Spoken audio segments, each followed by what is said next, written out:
नमस्कार दोस्तों, आज का सफ़र मेरे अपने गांव से मां भगवती तलिया तक का होने वाला है। मेरे साथ मौजूद है शंकी भाई। लेकिन यह सफ़र जितना खूबसूरत है उतनी ही दर्दनाक यहाँ की सड़कें हैं। 18 किलोमीटर का यह रास्ता आज भी उपेक्षाकृत शिकार है। साल 2025 की आपदा ने सड़क बहा दी और पीएमजेएसवाई के वादे आज भी कागजों और सर्वे में दबे हुए हैं। सीएम पोर्टल से लेकर मानवाधिकार आयोग तक गुहार लगाई गई, लेकिन सिर्फ खानापूर्ति हो रही है। और हम इसी तरह प्रयास करते रहेंगे कि गांव में विकास हो, और इसी आधार पर रास्ते में हमें कई लोग मिलेंगे जान पहचान के, तो उनसे भी आपको रूबरू कराएंगे। तो चलिए इस खूबसूरत जर्नी की शुरुआत करते हैं।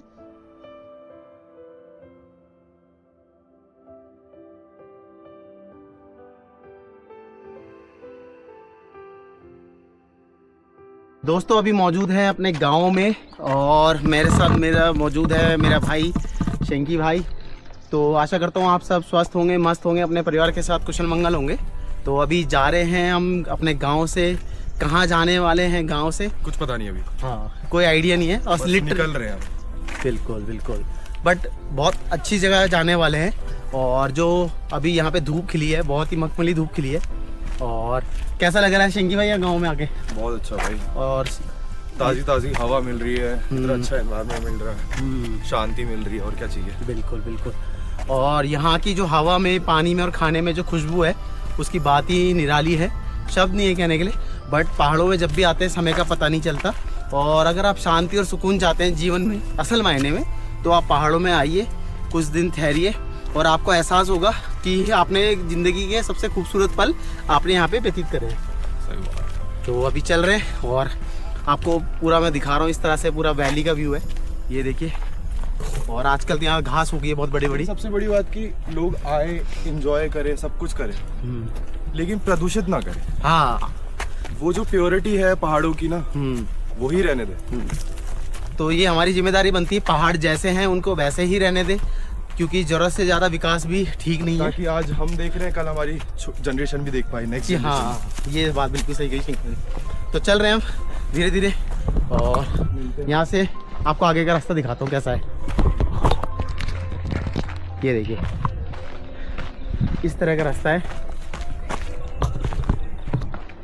और इस तरह से यहाँ पे सारे लोग हैं, और ये अभी काम करते हैं। बहुत मेहनती लोग हैं, दिन भर मेहनत करते हैं, और हमारे लिए रास्ता वगैरह बना रहे हैं, रोड भी बना रहे हैं।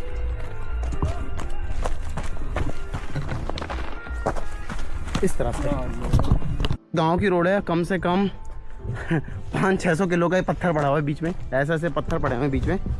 और रोड के नाम पे बवासीर है।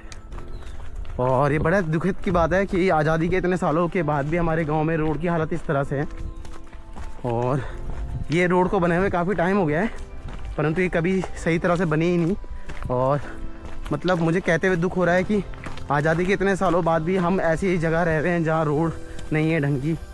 तो कैसे सुविधाएं ठीक होंगी? ना स्वास्थ्य सुविधाएं ठीक होंगी, ना एजुकेशन सिस्टम अच्छा हो पाएगा, और नहीं यहाँ के लोगों को जो बाकी सुविधाएं होती हैं दैनिक जीवन की, वो मिल पाएंगी। तो कुछ इस तरह से देखिए दोस्तों, खूबसूरत नज़ारों के साथ साथ एक कड़वी सच्चाई यह भी है कि आज़ादी के इतने सालों बाद भी उत्तराखंड के पौड़ी गढ़वाल के बीरूखाल ब्लॉक के बाड़ा गांव की सड़कों की हालत बहुत ही ख़राब है। आपको बताना चाहूँगा, सिसई से लेके थापला तक रोड पीडब्ल्यूडी के पास है, और थापला से लेके घोड़पल्ला मल्ला की रोड पीएमजेएसवाई बैजरों के पास है। दोनों ही मार्ग जर्जर स्थिति में है, जहां पर अभी तक कोई भी प्रशासन के द्वारा ठोस कार्रवाई नहीं हुई है। यह सिर्फ सड़क नहीं बल्कि उन लोगों का संघर्ष है जो रोज इन्हीं रास्तों पर जीते हैं। दोस्तों चलिए आगे बढ़ते हैं अपनी जर्नी में।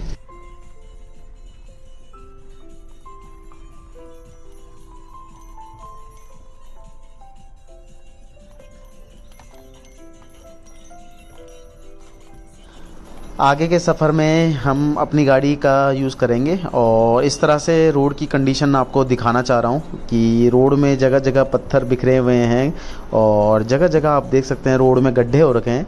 और ये दिखाता है कि प्रशासन इस तरह लोगों की परेशानियां हैं जो गाँव में, वो ध्यान नहीं दे रहा है।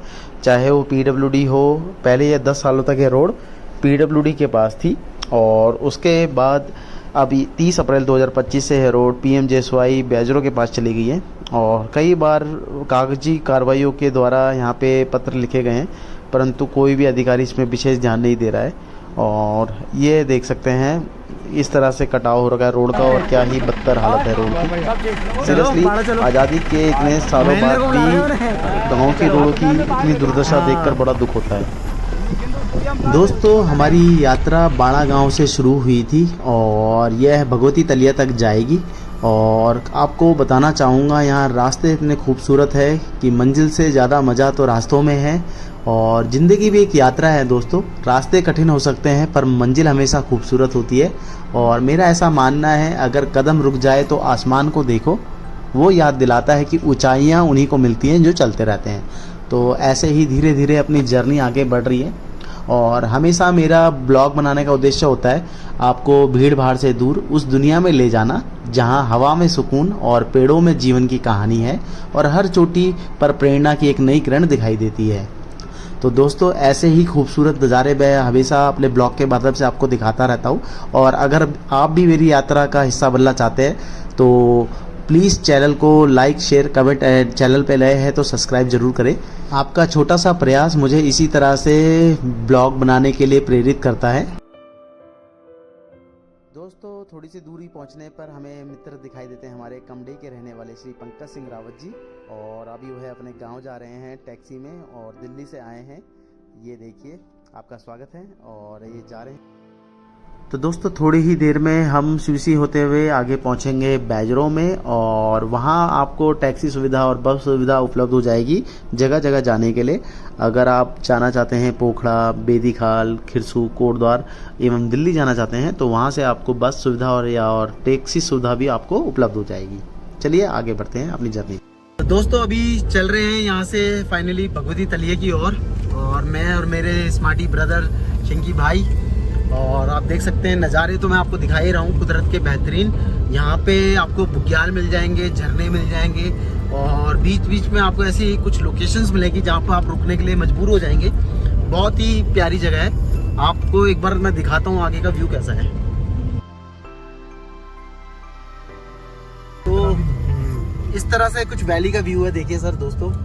और ये पूरी वैली भगवती वैली और आगे आपको दूधा तोली श्रृंखलाएं दिख रही है। और इस तरह से हमारे भाई चला रहे हैं गाड़ी, ये देखिए। और जो यहाँ पे टाइम लैप्स वगैरह बनाने हो या आपको फोटोग्राफी करनी हो, यहाँ पे सुकून से आइए। और जब भी आते पहाड़ों में उनको स्वच्छ रखिए और अपने आप का ध्यान रखिए। दोस्तों जब नदियाँ पहाड़ों से निकलती है तो उनका पानी इतना साफ, शुद्ध और क्रिस्टल होता है कि उसमें अपना चेहरा साफ दिखाई देता है। वह पानी जीवन का असली रूप होता है, निर्मल और पवित्र। लेकिन जैसे ही नदियां मैदानों की ओर बढ़ती है, खासकर शहरों में पहुंचती है, तो उनकी हालत बेहद खराब हो जाती है। गंदगी, प्लास्टिक, केमिकल और सीवेज ने हमारी नदियों को प्रदूषित कर दिया है। भारत में नदियों को माँ का दर्जा दिया गया है, लेकिन दुख की बात यह है कि लोग उनकी इस हालत के लिए जिम्मेदार हैं। साथ ही हमारे नेताओं और प्रशासन को भी नदियों की सफाई और संरक्षण पर गंभीरता से ध्यान देना चाहिए। तो यही रिक्वेस्ट है मेरी ब्लॉग के माध्यम से कि लोग ध्यान दें। एक रास्ता बीरूखाल के लिए जाता है 11 किलोमीटर, रामनगर 118, पोखड़ा 38, सतपुली 84, बेदीखाल 14, धुमाकोट 46 है यहाँ से।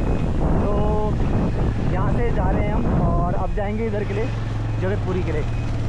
ये देखिए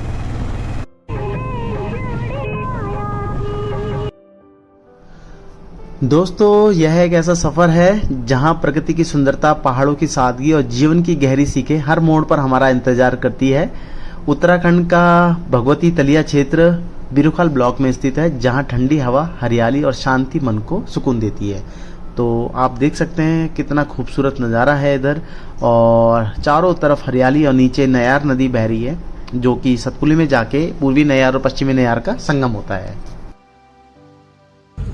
तो यहाँ पे मैं मेरे ख्याल से 15वीं या 16वीं बार आ रहा हूँ यहाँ पे। 15-16 बार। हाँ, और इस हर बार वैसे मैं आया हूँ तो अपने महेंद्र काका श्री के साथ ही आया हूँ बाइक में। और एक बार पहले शंकी भाई भी आए हैं यहाँ पे, उनके साथ भी आया था। उनका कैसा रहा था आपका अनुभव उस समय? बेहतरीन है। बस हमारे पास टाइम नहीं था, जैसे आज भी नहीं है। कोई नहीं, जितना टाइम है उतने में एंजॉय करते हैं। बिल्कुल बिल्कुल। कभी कभार क्या कहते हैं कि अगर कुछ लोकेशंस होती हैं उनमें कुछ क्षण ही बिता लो तो ही काफ़ी होती है। हाँ, तो ये अभी जो दोस्तों मैं आपको दिखा रहा हूँ जूम करके, दूधा तोली जो श्रृंखलाएं दिख रही है, पूरी जंगलात एरिया है ये फॉरेस्ट। और यहीं से आगे ये आप जाओगे तो ऊपर वाला रास्ता जा रहा है आपका बिंदेश्वर के लिए, पीठ सैंड के लिए भी। और वहीं से आप उपरेखाल सराय खेत तक जा सकते हैं, और सराय खेत के बाद तो आपको पता ही है कुमाऊं लग जाता है। तो इस तरह से है ये देखिए। और अब आएगा यहाँ पे अगली डेस्टिनेशन भगवती तलिया मंदिर, माँ भगवती मंदिर, जो कि काफ़ी यहाँ पे बड़ी पूजा होती है कुछ साल अंतराल के पश्चात, और आने ही वाला है कुछ पश्चात। तो दोस्तों ऑलमोस्ट हम पहुंच चुके हैं भगवती तलिया में, और यहाँ ये काफ़ी गहराई पे बसा हुआ एक बहुत प्यारा सा गांव है, और यहाँ पे एक प्यारा सा भगवती मंदिर भी है। और जो ये लोकेशन है वो ऑफबीट होने वाली है, और एक तरह से आप देख सकते हैं कितना सुंदर नज़ारा है, बहुत ही प्यारा। पहुंच चुके हैं हम यहाँ पे, ये देखिए। और ये है आपका भगवती तलिया, और ये हमारे ऑल टाइम फेवरेट सुरजू भैया आ चुके हैं। देखिए अभी भी लगते हैं ऐसे 24-25 साल के। ये देखिए दोस्तों फाइनली पहुंच चुके हैं हम भगवती तलिया में, और आराम से इन वादियों का लुत्फ उठा रहे हैं। और आज की जर्नी से यही सीख मिला मुझे कि सफ़र सिर्फ पहाड़ों की खूबसूरती नहीं दिखाता, बल्कि ज़िंदगी को महसूस करना भी सिखाता है। पहाड़ बताते हैं कि ऊंचा वही उठता है जो झुकना जानता है, और नदियाँ सिखाती है कि चलते रहना ही जीवन है। प्रकृति दोस्तों हमें हर दिन बिना कुछ कहे बहुत कुछ सिखाती है और बहुत कुछ देती है, परंतु आज वही प्रकृति हमारी जिम्मेदारी बन चुकी है। अगर हमने उसे नहीं बचाया तो शायद आने वाली पीढ़ियाँ सिर्फ तस्वीरों में ही ये सुकून ढूंढ पाएगी। दोस्तों ज़िंदगी भी मेरा ऐसा मानना है इन पहाड़ों जैसी ही होती है, कहीं चढ़ाई, कहीं उतार, कहीं मुश्किल और कहीं सुकून। लेकिन जो हर हाल में आगे बैठता रहता है वही असली मुसाफिर होता है। दोस्तों हमेशा याद रखिए कि मंजिल से ज़्यादा खूबसूरत सफ़र होता है, और जो सफ़र से प्यार कर लेता है उसे हर रास्ता सही लगने लगता है।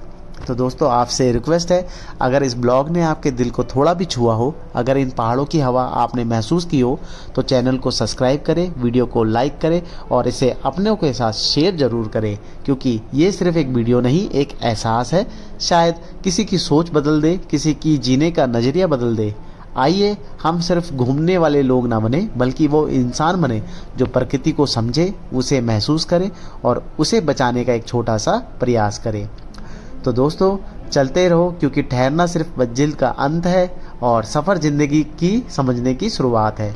तो दोस्तों आने वाले ब्लॉग में हम कुछ ऐसे ही खूबसूरत नज़ारों से आपको रूबरू कराएंगे। तो अगर आपको यह ब्लॉग दिल से अच्छा लगा हो तो प्लीज़ चैनल को सब्सक्राइब करिए, और जीवन में हमेशा खुश रहिए, मुस्कुराते रहिए, सुरक्षित रहिए। फिर मिलेंगे एक नए सफ़र के साथ।